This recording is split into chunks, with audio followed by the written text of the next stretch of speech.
యో! 45 దినాల దాకా ఇక్కడ తొంగి చూడొద్దు.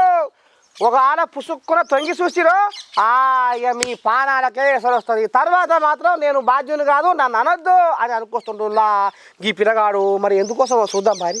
తెలంగాణ నుంచి కర్ణాటక పోయే రోడ్డుకు పానం బాగలేదట నువ్వు. ఒంట్లే సత్వ లేక ఈ రోడ్డు మురట్ల ములుగుతుందట నువ్వు. జర్ర మీ బాంచను గక్కడ మాత్రం మరి చూడకూర్రి. ఎందుకంటే ఉచ్చతాతంగా పానాలు పోతాయి అని కుదికే కూరబడంగా మరో మొత్తుకొని చెప్తుండులా. ఇగో ఈ నూరికి ఎస్ఐ ఏమంటుండో. నమస్తే అండి, నేను కృష్ణ ఎస్ఐ మాట్లాడుతున్నాను.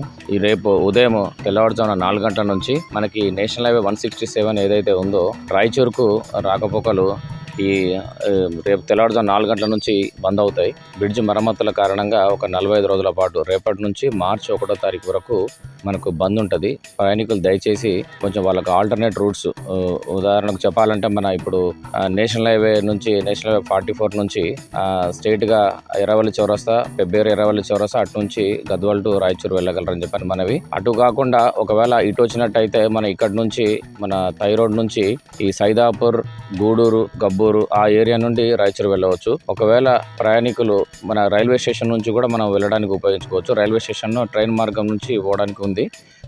రోడ్డు మార్గం మాత్రం టోటల్ క్లోజ్ ఉంటుంది 45 days. ఈ అసౌకర్యాన్ని జనాలు కొంచెం దృష్టిలో పెట్టుకొని కొంచెం మాకు పోలీసుకు సహకరించవలసిందిగా నేను మనవి చేస్తాను. ఇన్నారులో పబ్లిక్ నారాయణపేట జిల్లా కృష్ణా మండలం సరిహద్దులో కృష్ణా నదిపై ఆనాటి నిజాం కాలపులో నిర్మించిన బ్రిడ్జి పండై ముసల్దై ముదట్ల మురుగుతుందటనురా. ఇక పుసుక్కున గచ్చే మర్చిపోయి పోతిరో అమ్మ ఇక సావును కొని తెచ్చుకున్నట్టే అని కుండ బద్దలు కొట్టి చెప్తుండులా ఈసారు. ఇక మరి చెప్పంగా వినకపోతే షడంగా చూడాలి అన్నట్టు పానాల మీద ఆశ ఉంటే మాత్రం జర్రగా పని చేయకుర్రో. ఏమంటున్నాం?